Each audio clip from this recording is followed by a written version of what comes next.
গাজীপুর ২ আসনের বিএনপির মনোনীত প্রার্থী সাবেক মন্ত্রী ও সাবেক সফল এমপি এম এ মান্নানের সুযোগ্য উত্তরসূরি এম মঞ্জুরুল করিম রনি আজ গাজীপুর সিটি কর্পোরেশন থেকে মনোনয়ন ফরম সংগ্রহ করেন। সাংবাদিকদের এক প্রশ্নের জবাবে তিনি বলেন, দীর্ঘ 18 বছর বাংলাদেশের মানুষ ভোটের অধিকার থেকে বঞ্চিত হয়েছে।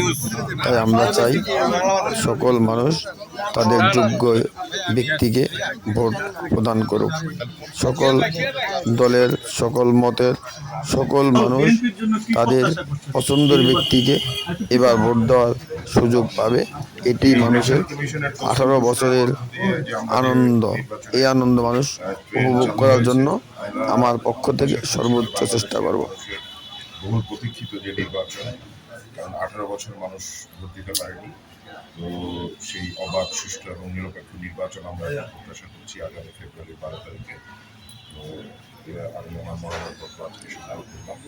ইনশাল্লাহ 12 তারিখের নির্বাচনে সারা বাংলাদেশ বিএনপি ধানের শীষ বিপুল ভোটে জয়ী হবে। এখনো কেউ কেউ নির্বাচন নিয়ে নানা ধরনের শঙ্কায় আছে, আপনি কি বলবেন? ষড়যন্ত্র সবসময় ছিল, এখনো চলমান আছে। একটা গোষ্ঠী যারা জানে যে তারা নির্বাচনে জয়ী হইতে পারবে না এবং দেশি বিদেশি ষড়যন্ত্র এখনো আছে। তো ষড়যন্ত্র থাকবে। ইনশাল্লাহ বাংলাদেশের মানুষ গণতন্ত্রের পক্ষে, নির্বাচনের পক্ষে, এবং বিএনপি বাংলাদেশের সবচেয়ে বড় দল। আমরা বাংলাদেশের মানুষের ভোটের অধিকারের জন্য লড়াই করেছি রাজপথে।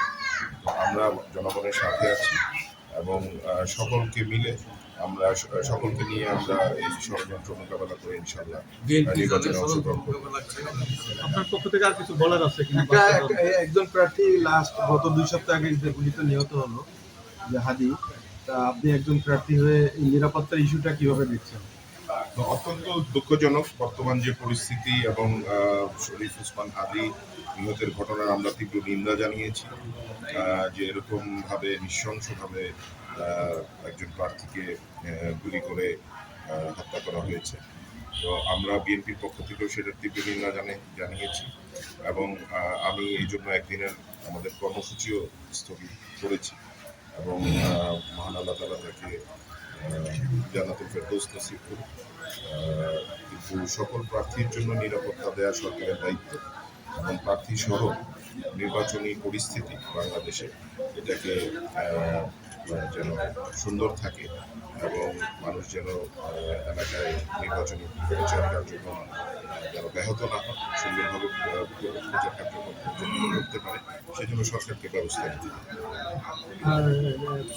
যারা নির্বাচনে ভোট দিবে তাদের জন্য আপনি কি বলতে চান নিরাপত্তা ইস্যু নিয়ে? যারা ভোটারদের তো একটা আশঙ্কা তৈরি হচ্ছে।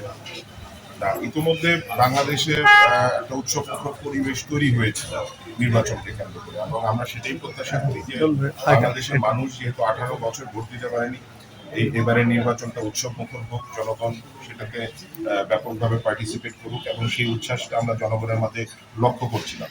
তো হাদির এই ঘটনায় এটা দুঃখজনক যে ওসমান হাদির যে হত্যার ঘটনা, এর আগে আমাদের যে আরেক ধানের শীষের প্রার্থী আশাদুল্লাহর উপর আক্রমণ হয়েছে, তো সেটা আপনারা জানেন। তো আশা করি যে সরকার শক্ত হাতে এগুলোকে দমন করবে এবং প্রার্থীদের নিরাপত্তা এবং নির্বাচনী পরিবেশ নিয়ে সরকার কাজ করবে। অনেক অনেক ধন্যবাদ।